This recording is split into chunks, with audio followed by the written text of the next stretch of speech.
ഡെങ്കുപ്പനി വന്നു കഴിഞ്ഞാൽ platelet count കൂടാനായി നമ്മൾ എന്തൊക്കെ ഭക്ഷണ കാര്യങ്ങൾ ശ്രദ്ധിക്കണം?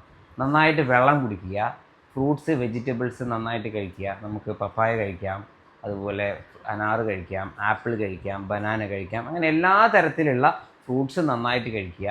അതുപോലെ നമ്മൾ വീട്ടിലുള്ള പാനീയങ്ങൾ, കഞ്ഞിവെള്ളം, കരിക്കിൻ വെള്ളം, തണുപ്പില്ലാത്ത ജ്യൂസ്, ഇപ്പോൾ ഇടയ്ക്കിടയ്ക്ക് വെള്ളം കുടിക്കുക, നന്നായിട്ട് മൂത്രം പോകുമെന്ന് ഉറപ്പ് വരുത്തുക. ഇപ്പോൾ പല ആൾക്കാരുടെയും ധാരണ നമ്മൾ ഈ പപ്പായയുടെ ലീഫ് ജ്യൂസാക്കി കഴിച്ചു കഴിഞ്ഞാൽ, അതുപോലെ കിവി കഴിച്ചു കഴിഞ്ഞാൽ, ഫാഷൻ ഫ്രൂട്ട് കഴിച്ചാൽ പെട്ടെന്ന് കൗണ്ട് കൂടും. അതൊരു മിഥ്യാധാരണ മാത്രമാണ്. ഈ ഒരു ഫ്രൂട്ട് എന്ന രീതിയിൽ കഴിക്കാൻ നല്ലതാണ്, അല്ലാതെ ഇത് കഴിച്ചത് കൊണ്ട് മാത്രം പ്ലേറ്റിൽ കൗണ്ട് ഒരിക്കലും കൂടുന്നില്ല. നമ്മുടെ രോഗപ്രതിരോധ ശക്തി ഉപയോഗിച്ച് നമ്മുടെ ശരീരം തന്നെ പനി മാറിയതിന് ശേഷം പ്ലേറ്റിൽ കൗണ്ട് ഉൽപ്പാദിച്ചാൽ മാത്രമേ നമുക്ക് കൗണ്ട് കൂടുകയുള്ളൂ. അതുപോലെ നന്നായിട്ട് വിശ്രമിക്കുക.